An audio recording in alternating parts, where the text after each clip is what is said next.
Hey fellow gardeners, welcome to Garden Seed Life. A special episode here today, how to overcome a depressing state of your garden when you're getting ready to work out in the spring and health issues cause you to miss what you think missed that golden opportunity. Here we're in northeastern Ohio in zone 5B6A, and we tentatively want to get our garden in Memorial Day weekend. Sometimes the weather conditions are right. You can get it in middle of May. Find ourselves past the midpoint of June, and coming out a couple weeks ago, finding conditions like garden beds that are overrun by weeds. They've crept in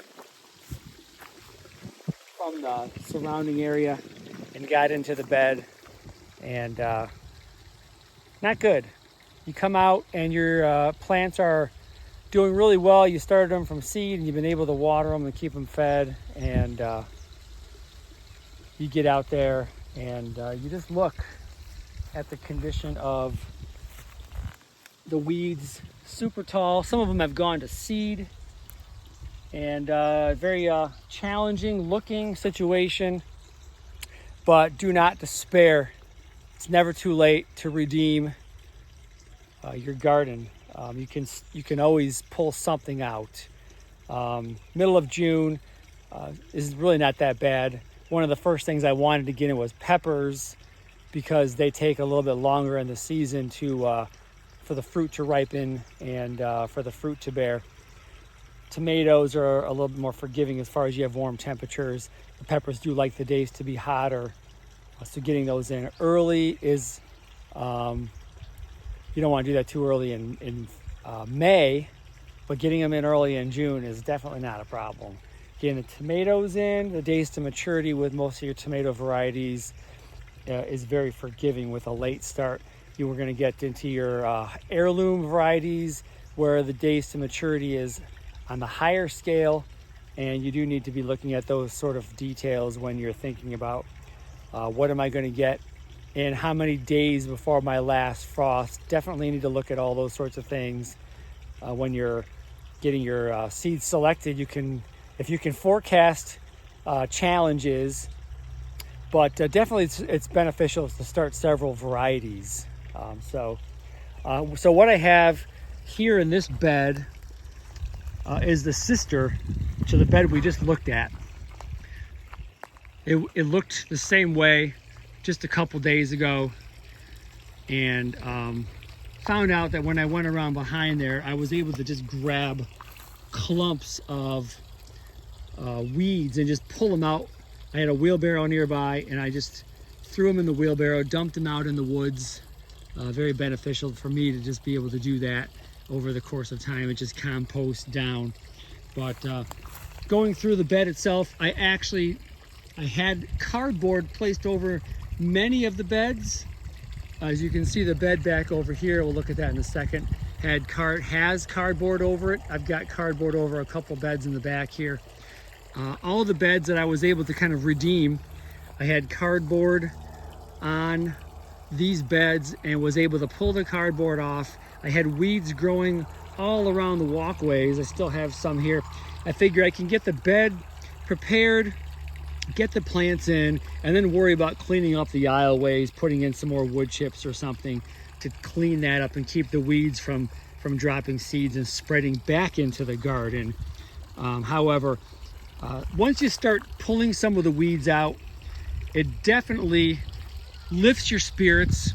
You can start seeing the canvas ripe for you to get your tomatoes in. So I was able to come back in here and put a variety called Big Zack slicing tomato. I have some Amish slicing ones. The beds we were just looking at back here, my two sister beds, those are the ones that I have the trellising system set up for. So I just added some cow manure to that and tilled that in, and we are basically going to be able to make some headway on that. So I'll grade this out so it's nice and level. And then when I put the plants in, I'll put the stake down and put the dirt around the base of the plant. And then as that grows up, I pretty much just perpetually, I have a nice nylon twine here. So this is very sturdy and strong. The first year I did this, I put more of a cloth-based brown twine, and it just, as the elements worked on that just through the first season, it pretty much just broke it down, and it just, you could pull on it and it would just break right in your grasp. But I keep, when I'm getting the bed ready, I just leave the twine tied right on here, and I just hook that out of the way. String dangles, if I wanted to, I could loop it over and kind of get it out of the way a little bit more as I'm working in the bed. But that way I don't have a whole lot of extra work. When I get my plant in, I come down, put the plant in, put the stake in the ground around it, and I'm pretty much ready to go. I can put a clip on the first tomato, and if you're not familiar with the clips, I've got one on this first one here. So you've got this clip, you can buy them. I just bought a bag of like 200 from Amazon. The clip actually grabs onto the string, so it doesn't actually go anywhere unless you break the clip. I guess in time, the elements can break this plastic down. So you might want to do like what I did and just give a tug on them and make sure that the plastic hasn't become brittle. But you clip the plastic clip. I'll just grab another one here. It's open like this, and you just surround the string with its little barbs. And then when you close that down, it actually locks on the string, and then you have the clip that just secures that right onto the string, and it holds the plant. And as the plant grows, you just continue to add additional clips, and your plant, if you have an indeterminate variety, it's going to keep growing until the frost kills the plant. So it's been handy. I have the bed here is a little bit longer. I think it's a 10-foot bed, so I get 10 plants in here, whereas the one that I have yet to work on now has 8. It's an 8-foot long bed, and I have 8 plants. Between the two beds, I can have 18. And this is the one I choose the variety to put in my Amish paste. So again, we have Amish slicers I'm trying for the first time this year. I have an odd number there, so I decided to stick a zucchini in the 4th spot there. And then coming over here, I have a variety that's called Genuine, a new variety for me this year, slicing tomato. And I got the peppers in first. So this was the first bed that I had ready for the plants we started from seed.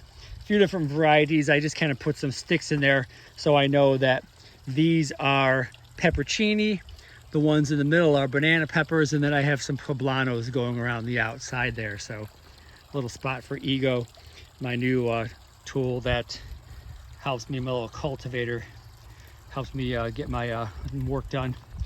And we have the, definitely did everything I could to get these onions in. I started these from seed February 3rd this year.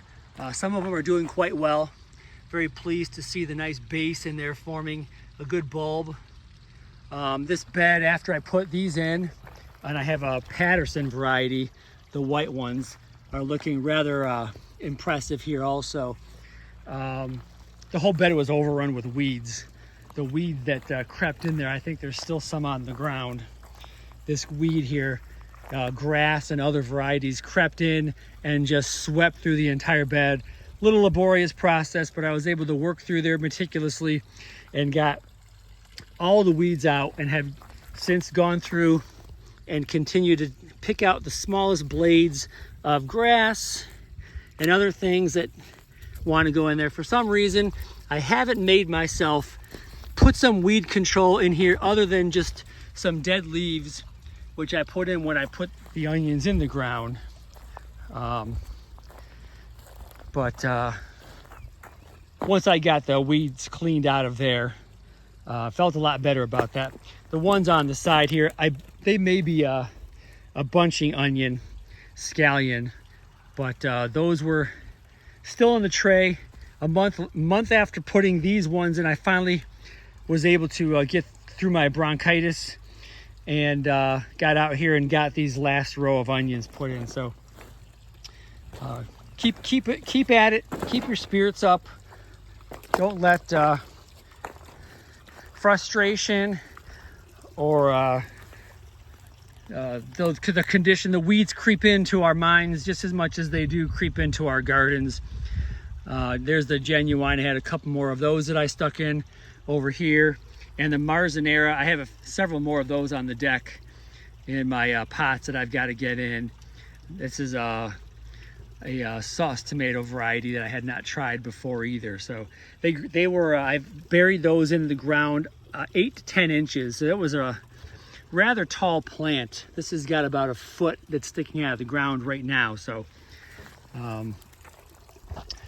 as far as the cardboard goes, though, you can see that I laid it. This is a very long bed here.